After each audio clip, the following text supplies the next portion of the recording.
Saudara, ada seorang gadis yang baru saja putus dengan pacarnya. Pada waktu itu, ia merasakan kesedihan yang mendalam sehingga tidak selera makan dan nampak begitu murung. Melihat hal tersebut, seorang teman menyarankan kepadanya untuk berdoa. Pada waktu itu, si gadis tertawa mendengar saran dari temannya dan berkata, "Memang doa bisa membawanya kembali kepadaku." Nampak jelas ia enggan untuk berdoa. Namun saudara, karena ia terus mengurung diri di dalam kamar, akhirnya dia kebingungan harus melakukan apa, sehingga ia pun kemudian berdoa. Keesokan harinya, teman tadi menanyakan kabar terhadap gadis tersebut.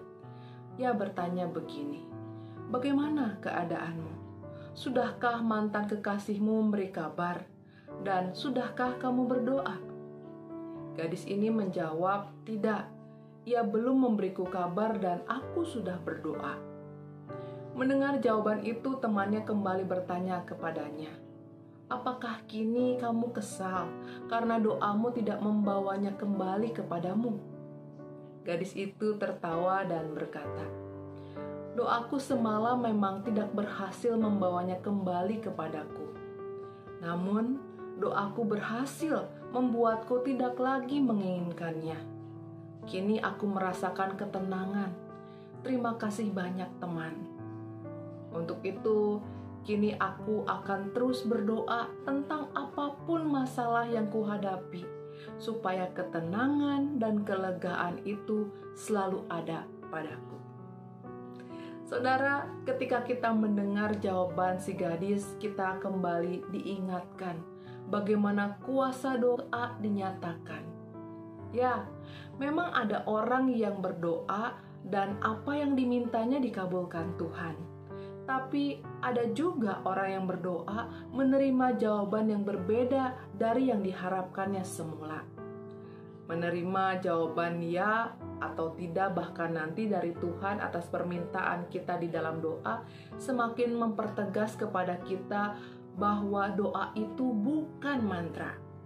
Ya, doa itu bukan kata-kata penuh kuasa yang dapat memaksa Tuhan untuk mengabulkan permintaan kita. Oleh karena itu, saudara, kita tidak perlu berfokus dalam doa merancang kata dengan pemikiran bahwa jika susunan katanya tepat, maka Allah pasti mengabulkan permintaan kita. Hal semacam itu membuat Tuhan Yesus berfirman dalam Injil Matius pasal 6 ayat 7, di mana ia mengingatkan kita untuk tidak bertele-tele waktu berdoa. Ingat saudaraku, pihak yang kita panggil di dalam doa adalah Allah yang Maha Tahu, sehingga Ia pasti memberikan tepat seperti apa yang kita butuhkan.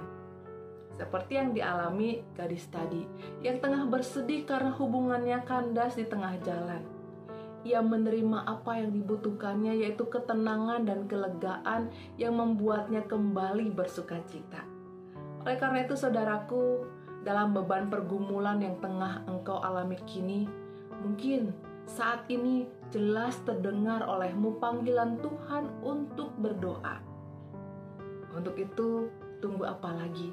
Mari datang kepada Tuhan dalam doa, sehingga engkau dapat merasakan bagaimana kuasa doa mengubahkan kehidupanmu.